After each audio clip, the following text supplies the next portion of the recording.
Frederic W.Goudy was an American printer, artist and type designer whose typefaces include Copperplate Gothic, Goudy Old Style and Kennerley. Biography. Goudy was not always a type designer. At 40, this short, plump, pinkish, and puckish gentleman kept books for a Chicago realtor and considered himself a failure. During the next 36 years, starting almost from scratch at an age when most men are permanently set in the chosen vocations, he cut 113 fonts of type, thereby creating more usable faces than did the 7 greatest inventors of type and books, from Gutenberg to Garamond. Asked how to say his name, he told the Literary Digest, "When I was a boy my father spelled our name Goudy, which didn't offer any particular reason for verbal gymnastics. Later, learning that the old Scots spelling was Goudy, he changed to that form, while I, for some years, retained the old way. My brother in Chicago still spells with the W. However, I find that occasionally a stranger pronounces the word with ours long O in go, sometimes as our in soup, or goo, and less frequently with the ours oo in good.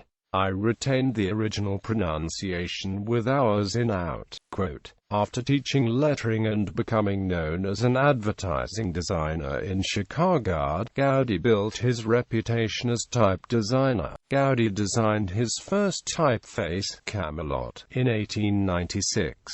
In 1903, Goudy and Will Ransom founded the Village Press in Park Ridge, Illinois. The typeface used for the Village Press, dubbed Village, was originally created in 1903 for the Chicago clothing manufacturer, Kuppenheimer & Amp Company.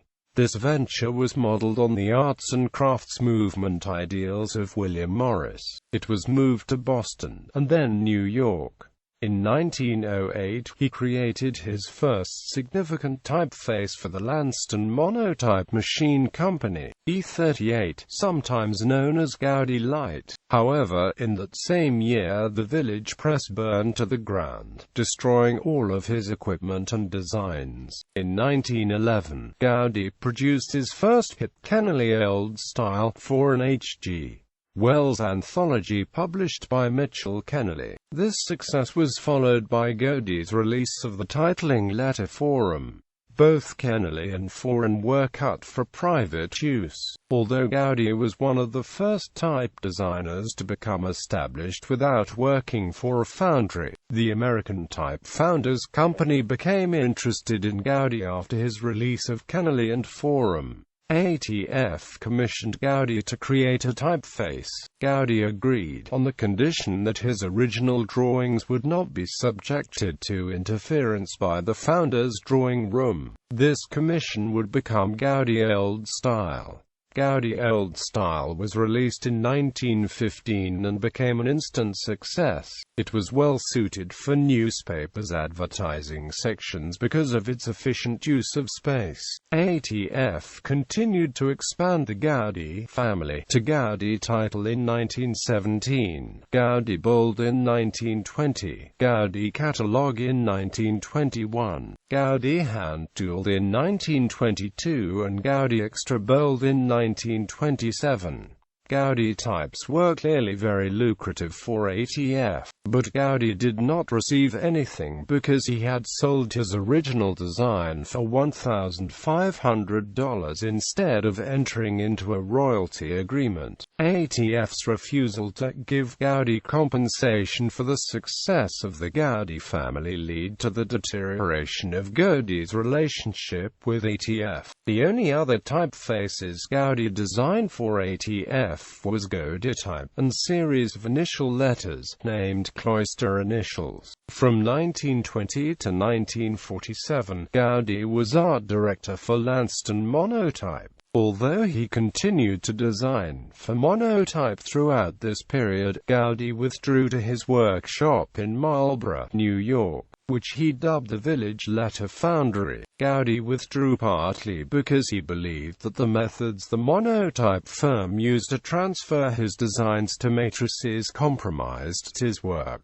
All of Goudy's types were drawn freehand, without the use of compass, straight edge or French curve. Quote, "It was at the village letter foundry that Goudy created the majority of his prolific work. In 1939, the village letter foundry was destroyed by fire and much of his work was lost. Two of his most successful designs created for monotype, deepened and Goudy text, were not destroyed." Beginning in 1927, Goudy was a vice president of the Continental Type Founders Association, which distributed many of his faces. Goudy was widely known from 1915 to 1940 mainly because of the success of his typefaces, but also because he gave many lectures and speeches on the great love he had for letter forms. Goudy was known to rarely turn down a speaking engagement. An excerpt from a lecture he gave to the annual convention of the International Club of Printing House Craftsmen in New York in 1939 highlights Goudy's practicality and love for letter form. "My craft is a simple one. For nearly 40 years I have endeavored constantly to create a greater and more general esteem for good printing and typography, to give printers and reader of print more legible and more beautiful types than were hitherto available." Quote, by the end of his life, Goudy had designed 122 typefaces and published 59 literary works. He worked extensively with his wife Bertha, who particularly collaborated with him on printing projects in which she acted as a compositor of type. The couple had a son, Frederic T. Goudy. It has been claimed that Goudy was the originator of the well-known statement, "Any man who would let a space black letter would shag sheep." Typefaces. Goudy was the third most prolific designer of metal type in the United States, with 90 faces actually cut and cast, and many more designs completed.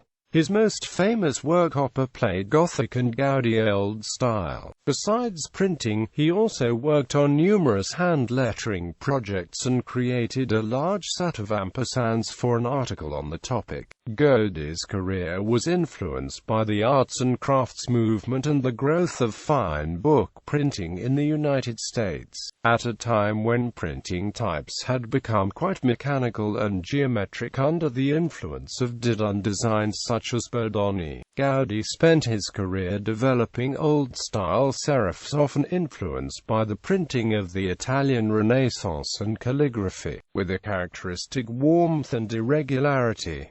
His neighbor, Eric Sloane, recalled that he also took inspiration from hand-painted signs. In contrast to his great contemporary Maurice Fuller Benton, he generally avoided sans-serif designs, though he did create the nearly sans-serif Copperplate Gothic, inspired by engraved letters, early in his career and a few others later. As a result, many of his designs may look quite similar to modern readers. He also developed a number of typefaces influenced by black-letter medieval manuscripts, illuminated manuscript capitals and Roman capitals engraved in stone. Some of his most famous designs, such as Copperplate Gothic and Goudy Stout, are unusual deviations from his normal style. His sans-serif series, Goudy Sans, adopts an eccentric humanist style with a calligraphic italic. Quite unlike most sans-serif types of the period, it was unpopular in his lifetime but revived several times since. As an independent artist and consultant, Goudy needed to undertake a large range of commissions to survive, and sought patronage from companies who would commission a typeface for their own printing and advertising. This led to him producing a large range of designs on commission and promoting his career through talks and teaching. As a result, many of his designs may look quite similar to modern readers. His career was aided by the new pantograph engraving technology, which made it easier to rapidly cut the matrices used as molds to form metal type. This was a considerable advance on the traditional method of cutting punches manually at the size of the letter to be printed, which would be stamped into metal to form the matrix. An additional boon to his career was the new hot metal typesetting technology of the period, which created increasing availability and demand for new fonts. While most of his designs are old-style serif faces, they do still explore a wide range of aspects of the genre, with Deep Dean offering a strikingly upright italic, Goudy modern merging traditional old-style letters with the insistent, horizontal serifs of Didun faces of the 18th and 19th centuries, and Goudy old-style being sold with a swash italic for display use. Goudy kept records of his work, giving his typefaces numbers for his own use in a similar way to the opus numbers used by composers.